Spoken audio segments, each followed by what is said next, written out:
Hello everyone, and today we are back for another Loomian Legacy Top 5 video, and we're going to be ranking all of Loomian Legacy starters from worst to best. There are 7 starters in Loomian Legacy, and all of them are at least solid. Some of them may not be superstars, but some of them are at least solid, and some of the top starters are actually some of the most used Loomians in the format. So, out of the way, let's head straight into this list.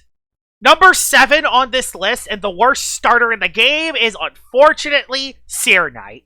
It's a fire metal type, which is actually a pretty solid defensive typing. It does have 3 quad resistances, that being to ice, bug, and a couple other resistances as well, which makes it really good. But it has a critical quad weakness to earth, which doesn't make it do as well defensively. It does have good stats. 89 in the health, 88 in the energy, 102 in the melee attack, 125 in the melee defense, 71 range attack, 85 range defense, and 65 speed. Searknight does have some good moves. It has Boiling Crest to hit water types, has Drudge to set up, has Barbs, has Body Crash, has Slap Down, and it has Soaring Steel. And its secret ability with Terrifying makes it so it can actually reduce the opposing melee attack on the opposing team, which is really nice for Searknight. The problem with Searknight is that it's way too passive in practice, and it doesn't have a recovery move in order to heal its HP back. Not to mention that Fire Guard Drone just basically outclasses Searknight. Not only does it have more offense, but it also has the hover ability to make it immune to Earth-type attacks, which just makes Searknight kind of obsolete. And while Searknight does have moves like Redemptive Strike and Terrifying to be good in doubles, in singles it just struggles, and it's mainly because of one threat. Luminami. Yes, I know you can hit Luminami for super effective damage for Soaring Steel, but it also can't hit through Luminami because Luminami is just so bulky. Restrictive Armor Luminami lives 3 hits from Awakening boosted Soaring Steels, and it can live 2 Soaring Steels after a Drudge, which is really brutal for it. And while Searknight does have some good movesets, it's also a Loomian that simply cannot beat Soulburst Crackalola. Even normal Crackalola can beat Searknight in a 1v1 because Crackalola can heal its HP back with Rejuvenate, while Searknight can't. While Searknight can hit other Loomians like Tyrex and Lashent for quad effective damage, the problem is that they also have quad effective moves to hit you in return, meaning that it's really hard to utilize Searknight offensively, and it's really hard to utilize Searknight defensively. I'm not saying that Searknight is bad. Searknight's pretty good. It has some good moves like Raging Flame and Barbs, but it can't do the other Barbs Loomians and Raging Flame Loomians are a lot better than Searknight. And it doesn't even mention the fact that I almost never see them in competitive play. And that's the reason why Searknight is the worst starter in all of Loomian Legacy. At least right now. Maybe it will change next year when I remake this list next year. Who knows? But right now, it's the worst starter in LL. Number 6 on this list is going to be Vesperatu. Now, during 2020 and 2021, Vesperatu probably was one of the better starters when it had Sharp Claws. I mean, it does have good base stats, 76 in the health, 88 in the energy, 110 melee attack, 97 melee defense, 90 ranged attack, 65 ranged defense, and 99 speed. Overall, the stats for Vesperatu are actually really good across the board, and it does have some good moves. Haro is a nice move, Gnarly Gash is strong, Shadow Sprint priority, Slash, it even has other moves like Bamboozled, Airblade, Blood Drain, Dive Bomb, and Sharpen as well for setup. Now, Vesperatu does have some good moves, and the Awakening Vesperatu actually hits decently hard with Specialty Gloves. And then there's the demanding defensive Vesperatu that can run Gust to be a good hazard remover. Now, people might be shocked that Vesperatu is number 6 on the list and not a certain Yeti, but I have my reasons why the Yeti is higher than Vesperatu. The problem? Vesperatu, I haven't seen any. I haven't seen many Vesperatus in competitive play, and the reason why is because there's so many other Loomians right now that outclass it in its roles. Defensively, why would you use Vesperatu defensively when you could use Loomians like, I don't know, Marae that has Fade Away and Shatter to set up hazards itself? Offensively, why wouldn't you use Wyndolin? Wyndolin has Fade Away and Dazzling Barrage to hit other spirits, while Vesperatu struggles to hit other light types, which does make it struggle. It hits light types with Gnarly Gash, but it has a very common flaw. It can't hit the clips without running Slash. That doesn't even mention the fact that Fog Ursul is also very common right now. Like, if you want to use a spirit type in the Fog, why not just use Ursul? And I guess you could use Vesperatu to complement Ursul because it is a spirit type. that is neutral to spirit type attacks, which isn't very common. But if you want to use a spirit type to complement Ear Soul and Fog, you have Prowler Revenine, who not only has Fade Away, but is also a ranged attacker that's a fire type that can get rid of icicle traps, and it has Phantom Blast to hit really hard, while Vesperatu doesn't. Not to mention that the loss of Sharp Claws has definitely hurt Vesperatu, making it hit a lot less harder than it used to be.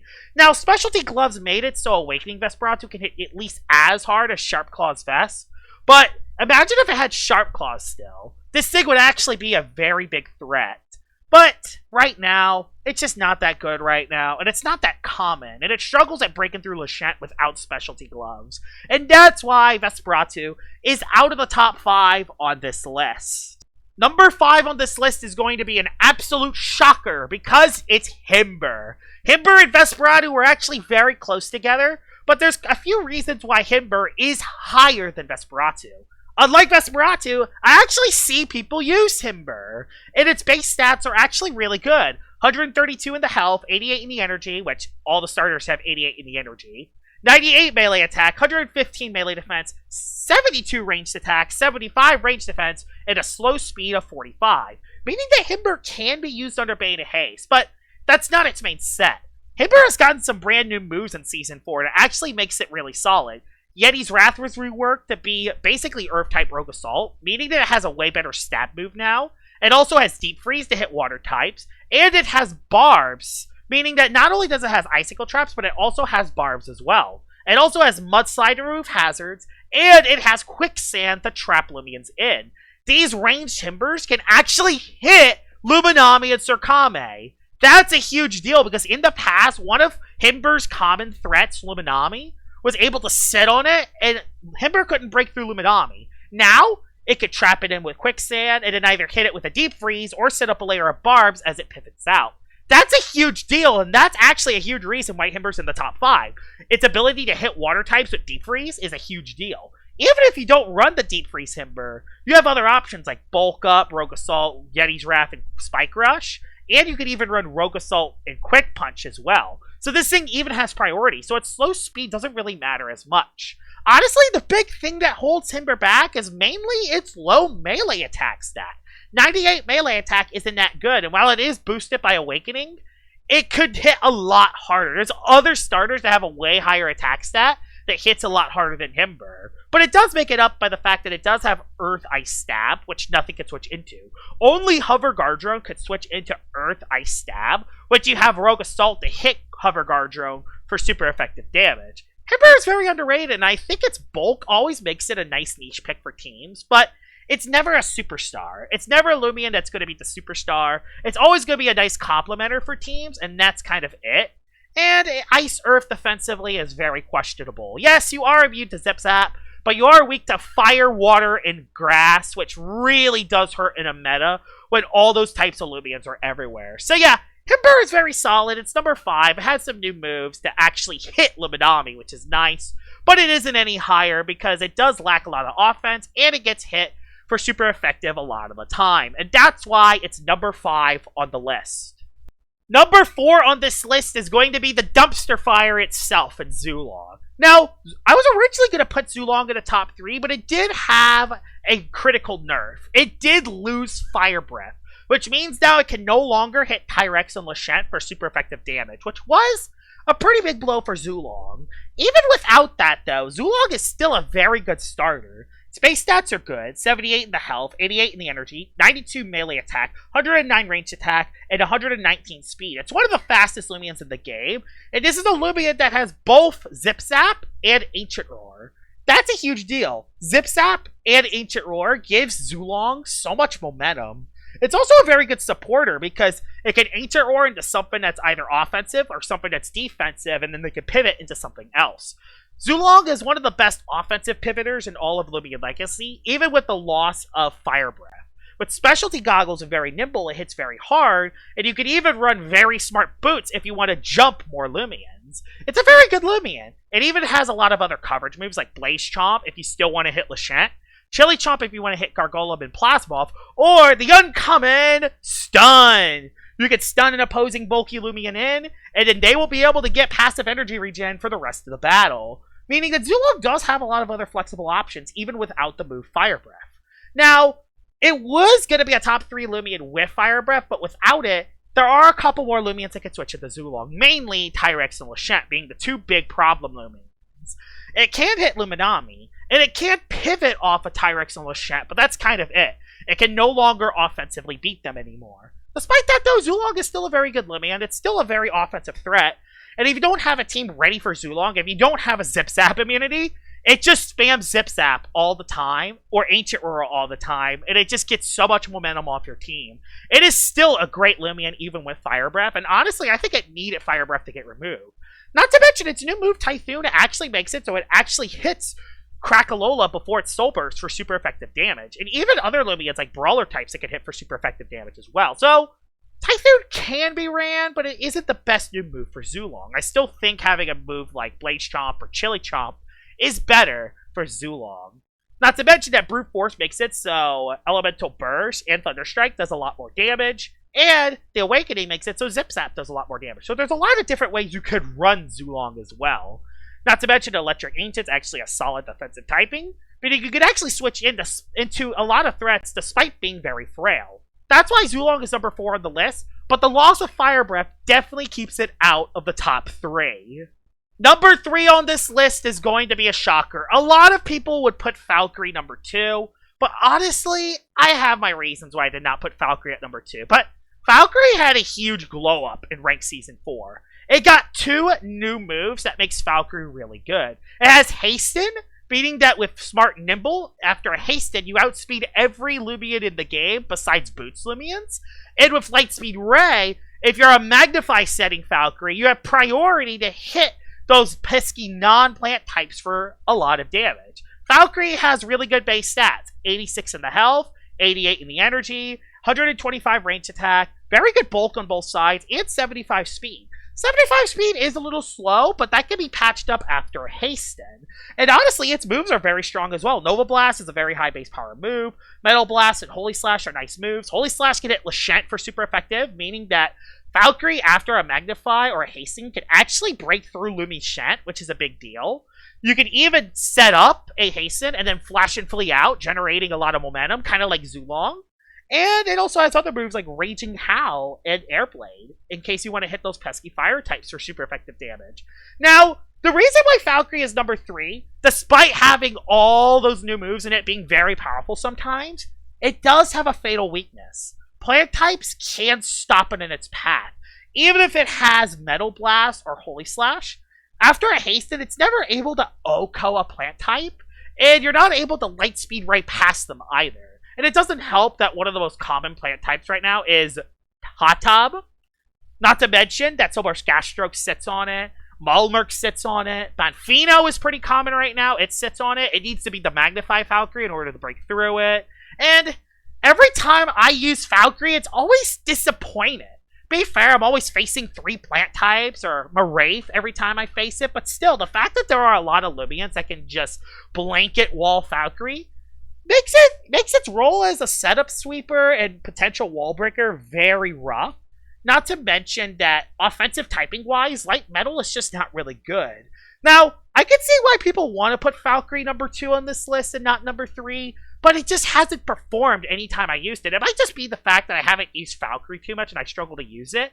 I do think the best set for Falkyrie is definitely Hasten, Flash, and Flay. And then your other 2 moves are either Nova Blast, Lightspeed Ray, or Metal Blast, Holy Slash. It's just, I've never been able to really fully see its effect in battle. And that's why it's only number 3 on the list and not number 2, unlike the next Loomian I'll talk about. Which, let's get to them now. Number 2 on this list is going to be Tahtab. Yes, I understand that people are going to put Tahtab lower than Falkyrie. I know that. I know people are going to complain in the comments about that. But Tahtab has legit never let me down. Falkyrie has let me down. Tahtab hasn't. And Tahtab's another one of these wall-breaking Loomians. I mean, 126 melee attack with Awakening hits really hard. 75 health, 88 energy, it even has 92 range attack, so you can use a range attacking Tahtab as well. But the biggest difference with Tahtab is that it's a lot more frailer at the cost of 29 more speed, which really matters. That means Tahtab doesn't even need a setup in order to hit really hard. Not to mention, unlike Falkyrie, where its best moves are Flash and Flee, Holy Slash, and maybe Nova Blast occasionally, Tahtab's strongest move is 120 base power Timber Thrash. It even has Jungle Jitsu, which is a nice, consistent 90 power move that has a pretty good chance to critical hit. Has Poison to hit Loomians like Snack and Soulburst Crackalola, and those toxic types that tend to wall Tahtab get hit by both Splitting Headache and Mudslide. Splitting Headache can pretty much 2-hit KO any toxic type not named Venilin, and Mudslide makes it so it's actually a good emergency hazard remover as well.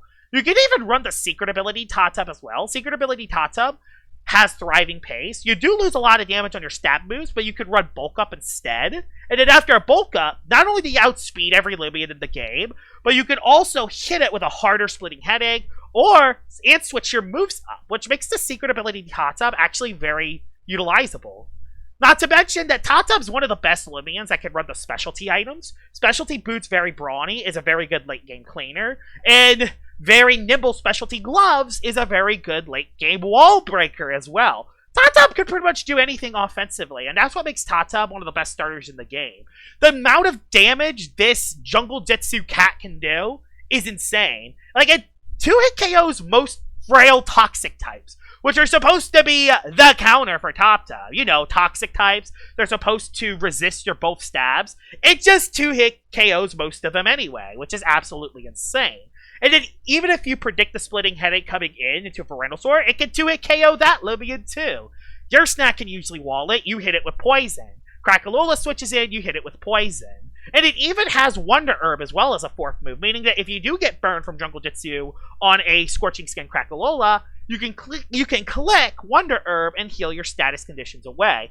Tahtab just has so many options for a third and fourth move, which makes it very flexible for your team. And that's why Tahtab is one of the best starters in all of Loomian Legacy. It would probably be number 1 if it wasn't for some bulky fish that pretty much lives every hit in the game. Despite that though, Tahtab, amazing Loomian. It's never disappointed me in the last couple years, and it definitely deserves its high ranking on the list.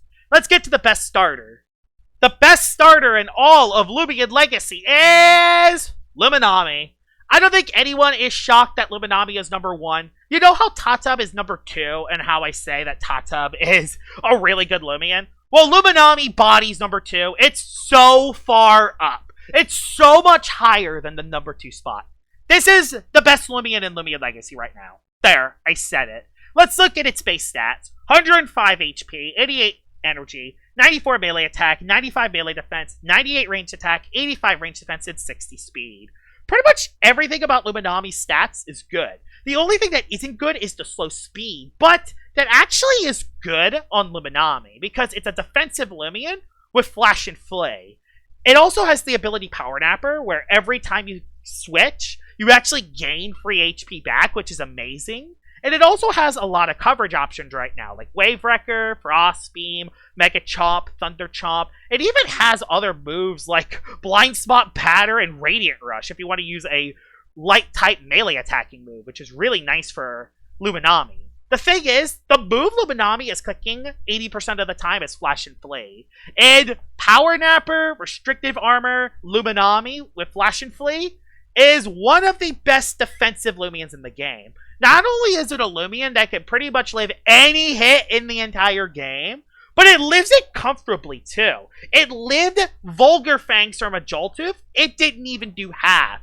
A melee defensive Luminami lived Egg Onslaught from Soulburst Strigodyne. It lived 2 Thunder Chomps while chipped from a Specialty Boots Power Jaw Tire X. This thing is extremely bulky, and not only is it extremely bulky, it also enables the rest of your team members to be at their best. You pivot into an offensive threat without them getting injured, they sweep the game. You pivot into another Power Napper Lumian and Infernix, you gain free HP back. You pivot into a wall to potentially throw up a status condition, yeah, that's huge. You pivot into a hazard remover when hazards are up, bang, hazards are gone. Luminami is the best Loomian at being the middleman. It's the most reliable pivoter in all of Loomian Legacy. More reliable than Searknight, more reliable than Cleone, more reliable than Barafe, more reliable than any other pivoter. Luminami is the best pivoter in all of Loomian Legacy, and it's also one of the best Loomians altogether. It's bulk, it's solid offensive stats, it's good coverage, it's amazing ability.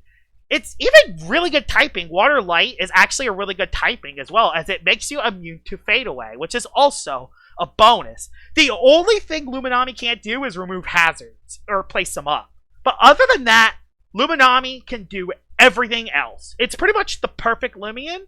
There are no flaws with it, and it's the best, not only the best starter in all of Loomian Legacy, but probably one of the best Loomians in all of Loomian Legacy. It definitely deserves the #1 slot. And here it is, Luminami, the best starter in all of Loomian Legacy. I am planning on making a more in-depth video about Luminami in the future, so be ready for that video in the future. Hope you guys enjoyed this video of me talking about the top, ranking all the starters from worst to best. And what are your rankings of ranking all the starters? Please tell me in the comments below. Hope you guys enjoyed this list, and I will see y'all all later. Bye-bye!